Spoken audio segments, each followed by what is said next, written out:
আপোনালোকে সকলোৱে জ্ঞাত যে 1983 চনত 18 ফেব্ৰুৱাৰীৰ দিনা নেলিৰ হত্যাকাণ্ডৰ বিষয়ে সকলোৱে জানে। সেই সময়ত এটা ৰাতিৰ ভিতৰত 6 ঘণ্টাৰ ভিতৰত সেই ঠাইখিনিত হাজাৰ হাজাৰ মানুহক নিৰ্মমভাৱে অত্যাচাৰ কৰি মাৰি পেলোৱা হৈছিলে। বৃদ্ধৰ পৰা আৰম্ভ কৰি কেঁচুৱালৈকে কাকো ৰেহাই দিয়া হোৱা নাছিলে। সৰু সৰু কেঁচুৱাখিনিক ভৰিত ধৰি ফালি পেলোৱা হৈছিলে আৰু গৰ্ভৱতী মহিলাখিনিক পেটত লাত মাৰি পেলোৱা হৈছিলে আৰু বৃদ্ধ মানুহখিনিক বহুত কষ্ট দি মাৰি পেলোৱা হৈছিলে। তাৰ প্ৰতিবাদত আমি প্ৰত্যেক বছৰে 18 ফেব্ৰুৱাৰীৰ দিনটো কলা দিৱস হিচাপে পালন কৰি আহিছোঁ। আমাৰ কথা হ'ল সেই সময়ত চৰকাৰে এটা তিৱাৰী আয়োগ নামৰ কমিটি গঠন কৰি দিছিলে। সেই কমিটিয়ে কি তথ্য চৰকাৰৰ হাতত জমা দিলে এতিয়ালৈকে কিন্তু ৰাজহুৱা কৰা নহ'ল।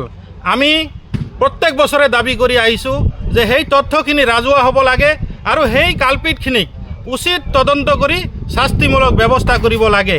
কিন্তু এতিয়ালৈকে চৰকাৰে কোনো ধৰণৰ কাণসাৰ দিয়া নাই। আমি ভাবিবলৈ বাধ্য হৈছোঁ যে ইয়াত চৰকাৰেও জড়িত আছে, যাৰ কাৰণে আজিলৈকে কোনো এটা চৰকাৰেই এই তিৱাৰী আয়োগে দিয়া প্ৰতিবেদনখন ৰাজহুৱা কৰিব নোৱাৰিলে। আমি ভাবিছোঁ যে তেওঁলোকে জড়িত আছে, যাৰ কাৰণে কৰিব পৰা নাই।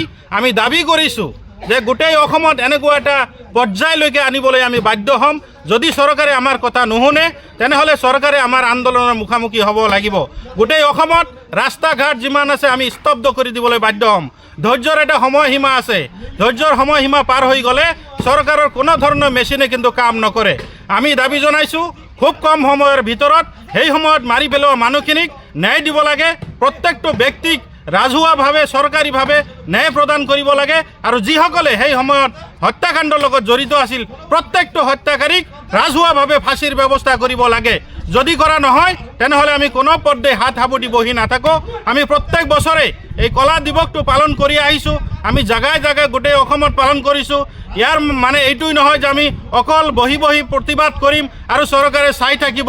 চৰকাৰে দেখিবলৈ বাধ্য হ'ব যে এটা সময়ত এনেকুৱা হ'ব যে গোটেই অসমত আমচুৰ আন্দোলন, আমচুৰ আহ্বানত গোটেই অসমৰ প্ৰত্যেকটো জনগোষ্ঠীৰ সংখ্যালঘু যিখিনি মানুহ আছে প্ৰত্যেকটো মানুহ ৰাজহুৱাভাৱে ওলাই আহি ইয়াৰ প্ৰতিবাদত ন্যায় বিচাৰিব।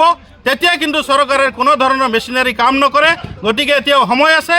চৰকাৰে সময়মতে তিৱাৰী আয়োগে গঠন কৰি দিয়া প্ৰতিবেদনখন ৰাজহুৱা কৰিব লাগে আৰু কালপিতকেইটাক ৰাজহুৱাভাৱে আনি শাস্তিমূলক ব্যৱস্থা কৰিব লাগে, ফাঁচি দিব লাগে। এই দাবী আমি আমচুৰ ফালৰ পৰা জনাইছোঁ। 688খন গোচৰ দিয়া হৈছিলে যদিও চৰকাৰে চক্ৰান্তমূলকভাৱে কিছুমান গোচৰ গাপ দি ৰাখিছে আৰু কিছুমান গোচৰ গ্ৰহণ কৰিছে। কিন্তু সেই গোচৰ গ্ৰহণ কৰা যি মানে তদন্ত, সেই তদন্তত কি পালে এতিয়ালৈকে আমি কিন্তু পোৱা নাই। আমি বিচাৰিছোঁ গোচৰখিনি মানে কি তদন্ত পালে, পুলিচে কি কৰিলে সেইখিনি আমাৰ ৰাজহুৱা কৰিব লাগে। সেই সময়ত যিসকল মানুহখিনিক মাৰি পেলোৱা হ'ল সেই সময়ত কিন্তু চৰকাৰৰ পুলিচ বিভাগ তাত উপস্থিত আছিলে, কিন্তু পুলিচ বিভাগে কোনো ধৰণৰ গুৰুত্ব দিয়া নাছিলে, যাৰ কাৰণে প্ৰশাসনেও ইয়াৰ লগত জড়িত থকা বুলি মোৰ অনুমান হৈছে। যাৰ কাৰণে গোচৰখিনিও এতিয়ালৈকে কোনো ধৰণৰ কাৰ্যকৰী কৰিবলৈ সিহঁতে সাহস পোৱা নাই।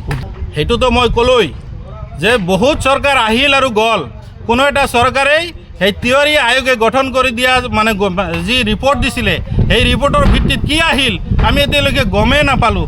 ন্যায়টো দূৰৰ কথা, এতিয়ালৈকে কোনো ধৰণৰ ন্যায় পোৱা নাই। ন্যায়ৰ কাৰণে আমি প্ৰত্যেক বছৰে কলা দিন হিচাপে এই 18 ফেব্ৰুৱাৰীটো ধাৰ্য কৰিছোঁ আৰু যিমান দিন ইয়াৰ ন্যায় পোৱা নাযাব সিমান দিনলৈকে আমি এই 18 ফেব্ৰুৱাৰীটো কলা দিৱস হিচাপে পালন কৰি যাম।